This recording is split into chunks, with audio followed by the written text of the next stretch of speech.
Now we come to our Muppet of the month. And for this Muppet, we've actually lumped together a few stories.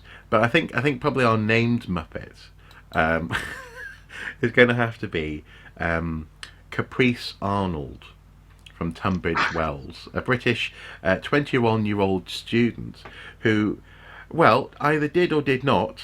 We're not quite sure. So allegedly, we'll have to be Yeah, safe here.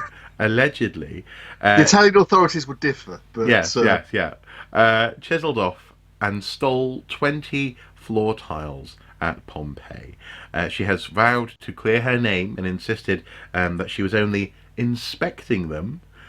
But no matter what the case may be, she did nonetheless climb over a rail that is there to stop the public getting too close to some of this material. Uh, now you have a theory on what exactly her state might have been, in this alleged scenario. um, I have to be careful. Uh,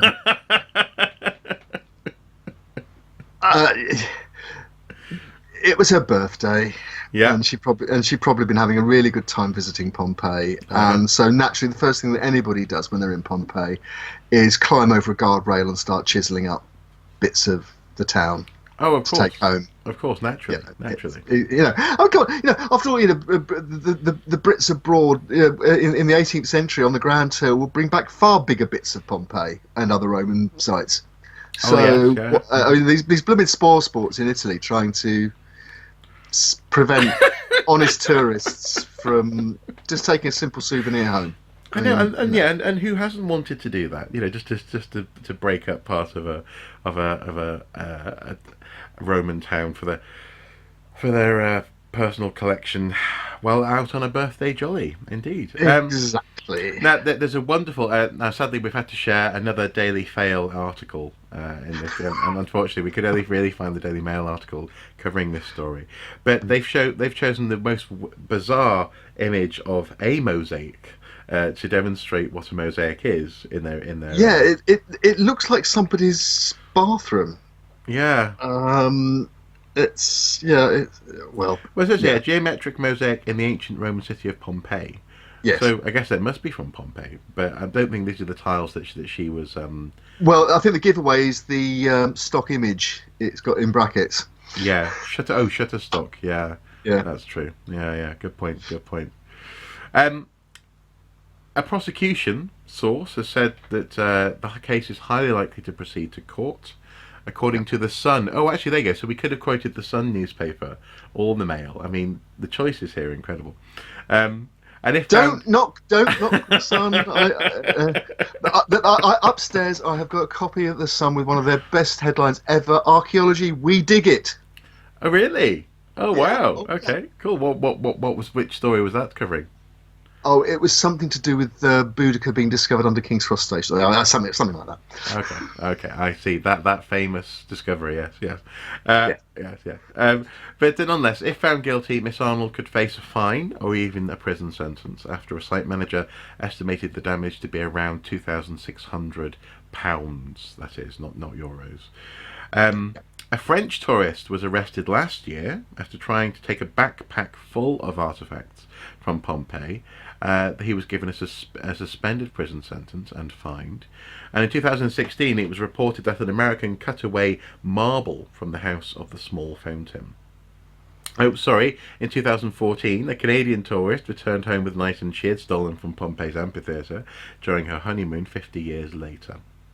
50 years earlier, sorry. Now, right you've laid down the Pompeii amphitheatre. Yeah. I call you and raise the Colosseum because I've got an article here Uh-huh. which refers to staff at the Colosseum called a 39-year-old Israeli tourist carving the initials and names of her husband and children into an internal pillar of the ancient amphitheatre on the afternoon of the 25th of April. The woman who used stone to carve several letters into the Roman monument now faces charges for aggregated damage to a building's historical and cultural interest. It's the latest of a string of incidents in recent years involving tourists carving their names into the Colosseum's walls. Now, okay, let's make it clear. We're not condoning this activity in No. any way, shape or form. It No. is vandalism. No. It is heritage crime under many legal jurisdictions around the world who have legal protections for their ancient monuments and so on, and quite right too. However, when we were prepping this yesterday, we did sort of mischievously start talking about, well, maybe actually, although we're not condoning this, it is a long-standing human cultural activity.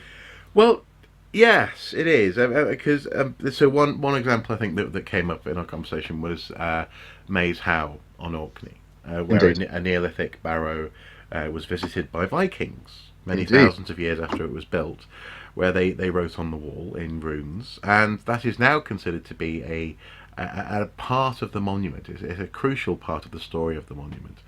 And again, just to stress, we are not advocating that you go and write your name on international monuments.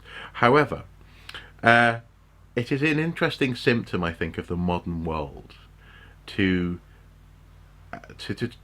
somehow think that these monuments have reached the end point of their story, and now we are looking at the monument somehow as preserved in perpetuity, as the final statement and final form of itself. Now, it's a very difficult line to walk, because actually, if for example, in the case of Pompeii, if all those people and other people continued to just take material from the site would cease to exist. If people went to the Colosseum and routinely inscribed their names on the stone, then eventually, arguably, not only would it cause a form of erosion, but also you'd start to change the nature of the monument. It would no longer really be the Colosseum. It would be this place where everyone goes to write their name. There has to be controls, but it's interesting how I can't help but think, in a legitimate way, as an archaeologist who loves these sites, that we are living in a very peculiar time when we somehow imagine that these sites, that their histories and stories are not ongoing, and I wonder what that means, and whether or not actually, arguably, there are scenarios where additions to the site is simply the appropriation of that site by the age in which it finds itself. I'm trying to find a way of talking about this that doesn't say, "Yay, go and vandalise," because it is vandalisation. I mean, so of course another link that we'll put below is from the 11th of April. World-renowned Ring of Brodgar stone circle in Orkney was vandalised. Indeed. And again, it is you are being a vandal. If you do it, you just are. But there is a little mischievous part of me that goes, yes, but also, we know so much, for example, about the Romans in Pompeii because lots of them graffitied on the wall. Most famously in the brothel. Yeah, in the brothels, and you have political slogans as well. Indeed. You have all sorts of things. And so quite a while ago now, I made a little video about graffiti where I was inspired by this, because as I was getting off the metro in Wallsend, there was a very colourful piece of graffiti about the Tories, about the Conservative Party, and I thought, it's a shame, because that's going to get rubbed off the wall, and it probably should be, because it was in your face, and it was two words, and the second one was Tories.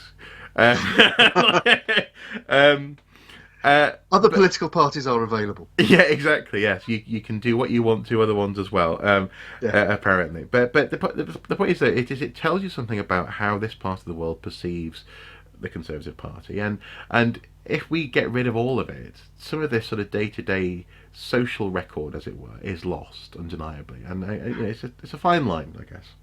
Absolutely, and in fact, in one of my particular research interests in the archaeology of conflict, graffiti and even what are called arboglyphs, carvings on trees, where people carve their initials on trees, arboglyphs, arboglyphs, are a source of study and a source of information, and in fact have been used to track even individuals through, from the training camps to the battlefields that they fought in Europe. Yeah. So this stuff can be really very valuable. the other thing I have to just we talked about Egypt earlier, and we've talked about Pompeii and the Roman sites, and I couldn't help but think again when we were prepping this of a certain lieutenant colonel in the Royal Artillery in World War II who was serving in the Western Desert, one Mortimer Wheeler, who, in addition to commanding his anti-aircraft battery and fighting the Germans and Italians, was also trying to prevent the Australians and others from vandalising the ancient Roman monuments of Libya and Tripolitania, to the extent that he was lobbying the War Office to get people seconded to protect the monuments. Interesting. Okay. So, he'd gone from being a keeper of the London Museum, the director of the Institute of Archaeology before the war, to back to serving in the Royal Artillery, which he'd been in the First World War. But you can take the war out of the archaeologist, but you can't take the archaeologist out of the war, or whichever way around that works. He never stopped being an archaeologist. No. Well, and also as well, it's also worth saying that this isn't just this is absolutely not just a Brits abroad or a Europeans abroad kind of issue. Last month I think we covered some graffiti that was or was it the month before, when we discussed graffiti that was being enacted in a Roman quarry, where you had quarry workers writing their names and other messages, which that's an ancient form of graffiti. You have in the context of, for example, Hadrian's Wall, one of the big problems for the people who look after the wall are international tourists coming here and writing their names, or in one instance, actually famously a few years ago now, affixing a whole plaque to the wall using a very dodgy homemade glue by the look of it. So I understand. It's one of those weird things where I understand the human drive to do that. I really do, and I also understand the human drive to have a piece of this thing that you've been imagining for so long. But I don't.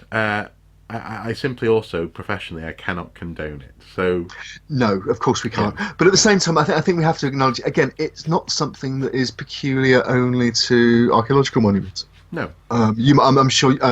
Some of our viewer might be aware of the controversy there's been among the hill walking community and the mountaineering community about the leaving of memorial cairns.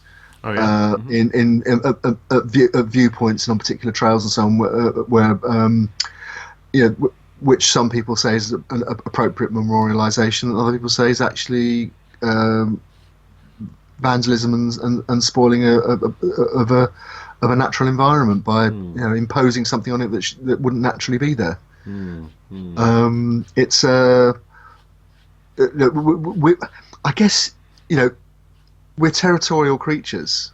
Actually, it's another one of those cultural instances when we're not that far away from what a dog does on a lamppost. We want to show we've been there.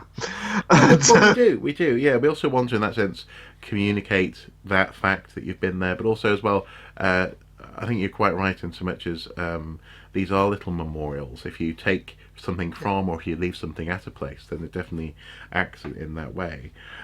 But I suppose, coming back to the Muppet element here, if you see a bollard, don't climb over it, and definitely don't chisel tiles out of Pompeii. That is where it gets really, really silly. Yes. Yeah. So yeah. I'm sorry. You climb over a rail and you start chiseling stuff up in an ancient monument. Allegedly. At some point, the little devil on your shoulder, you should have just told him, just go away. Yeah, go away. Yeah, shoo. It's been a lovely birthday. Yeah, stop chiseling. You're being silly here. Yeah. We'll bring that one to a close, I think, though. Okay.